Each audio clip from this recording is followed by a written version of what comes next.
What is up, guys? So we are back with another vlog. Today we are exactly 3 weeks out, and my calories are down to about 2,200, which is about as low as I hope for them to go. And currently down 21 pounds.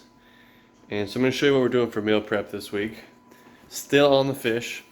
We started switching from chicken to fish about three weeks ago. And we're doing tilapia with lemon pepper. Okay, just bake it in the oven, about 380 degrees for about 30 minutes. And we got some asparagus to go with that. So this really good diuretic for being just a few weeks out from a show. I'm also still with white rice for my main carb source. And so this is my last week on rice. Next week I'll be switching to sweet potato. I'm going to do that for 2 weeks. I'm going to dry out for 2 weeks. Doing a 10-week or 10-day, what do you call it, peak week, basically. 10 days on the peak week. The actual 2-week dry out, though, is just more of a switching the food choices. The last 10 days is just more manipulation of calories. So I will be going super low on calories. That's why I don't want to go too low right now. I want to save some room for that. And then I will be carbing up. Honestly, probably be eating a lot of white rice then when I do want to carb up. But white rice has been doing pretty good with me. Don't want to change it too much, but I got rice cakes for the competition. I've got a little bit of fruit snacks. I'm thinking about getting some of those extreme Sour Patch Kids. I've heard that those are good for pumping up on stage to give you a better pump than the average Sour Patch. I don't know. I think ultimately dextrose is the sugar to aim for, because dextrose is going to be the quickest dissolvable, absorbable, however you want to say it. It absorbs quickly in the bloodstream. So honey is very high in dextrose. It's a natural source of dextrose, so I'll be doing a little bit of honey with my rice cakes. Pre-pump up, pre-stage. And I'll also be doing probably a little bit of candy, as I mentioned, the Sour Patch, but maybe something like Reese's Pieces. A little bit of fats to get mixed in there as well. And that's about it. As far as sodium for the day, I used to do Pedialyte. I'm going to switch to Relight this time. I'm not doing Pedialyte because I find that was just too much liquid. And I don't want to drink too much water before stepping on stage. I don't want to force myself to drink water. So I can control the amount of water I'm intaking with a powdered supplement, okay? And so anyway, I'm going to show you some training clips for this week, and then I'm going to go into kind of an educational series on chapter 3 of my book. All right, so I'll catch you soon.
Welcome back, guys. We're at you with chapter 3 of a series that I started about 2 years ago.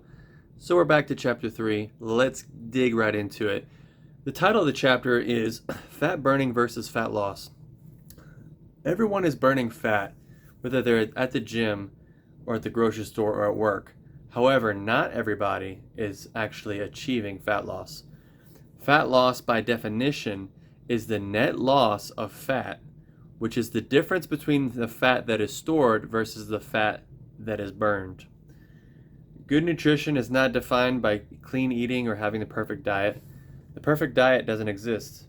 Again, the ability to control energy balance is how I'm going to define good nutrition.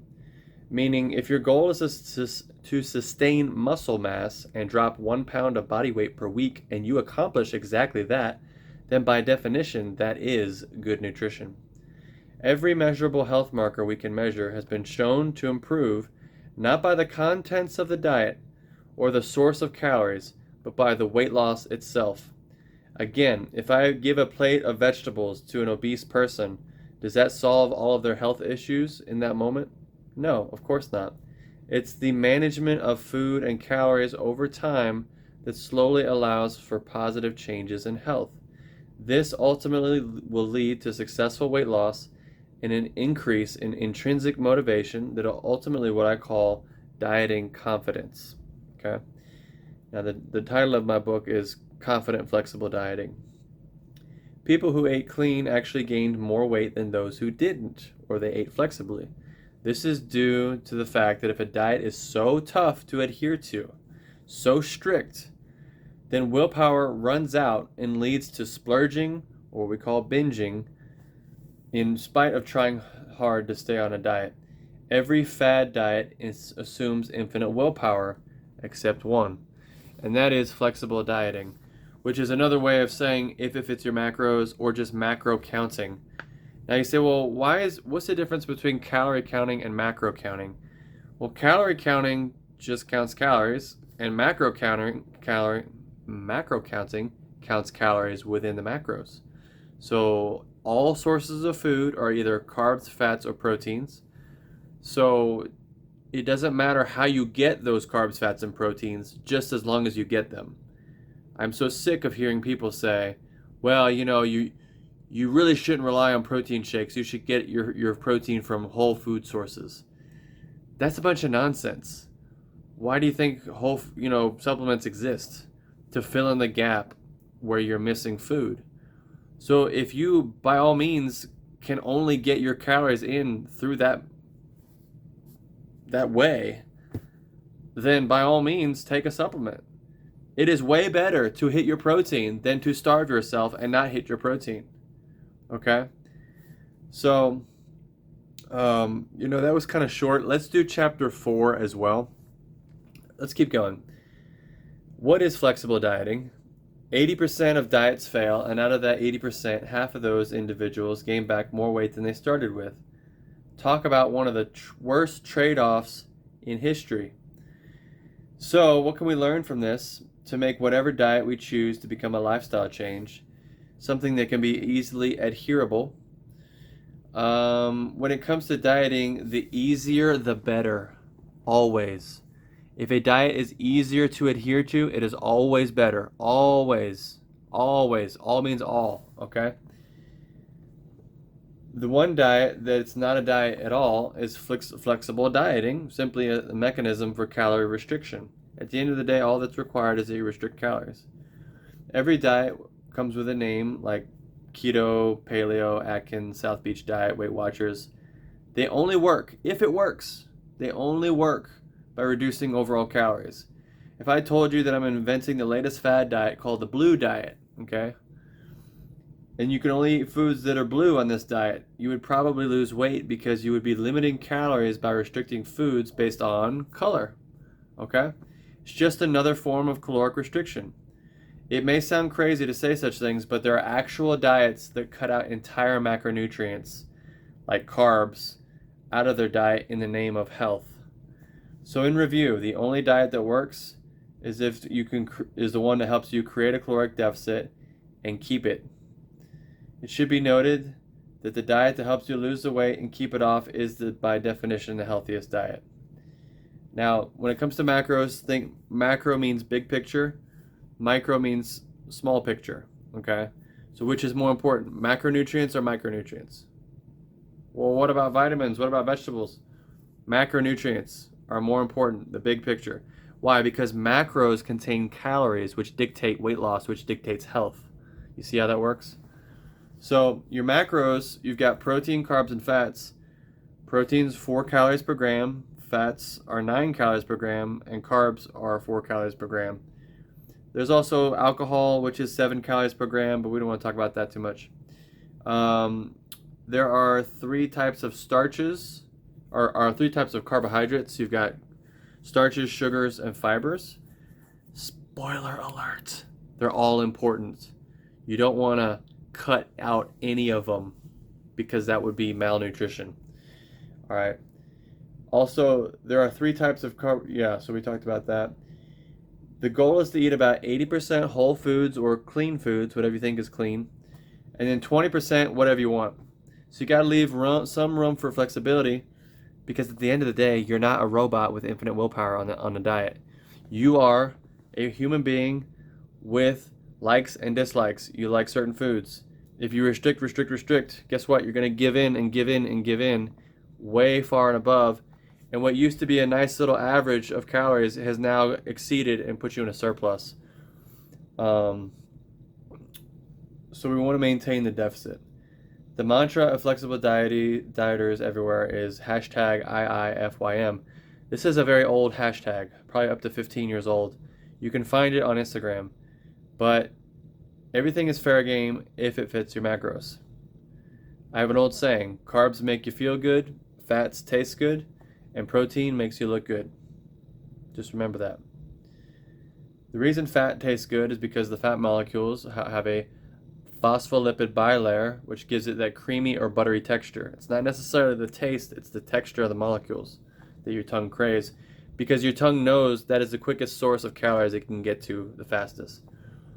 The diet that helps you lose the weight and keep it off is the diet, by definition, that's healthiest. So that's just a repeat. So I hope that all this information was helpful. If it sounds radical to you, think about it very simply, that you just want to restrict calories. So it's like if you wanted to move a pile of dirt, would you move it with a little teaspoon, or would you just kind of like shove it in there with a shovel? I mean, which is easier? Why do we need to be strict on a diet? Why? Who said? Said who? You know, there's no reason to. The only reason would be maybe cut out sodium or anything like that for a strict like few weeks before a bodybuilding show or something like that. But even like right now, I'm very limited on my calories, so can't be as flexible because I got to keep my protein high. But you start to understand the value of protein and how it correlates to muscle mass. You know, it's really important that you actually do that. So thank you guys for watching. Make sure to like and subscribe, and I'll catch you next time. I'm out.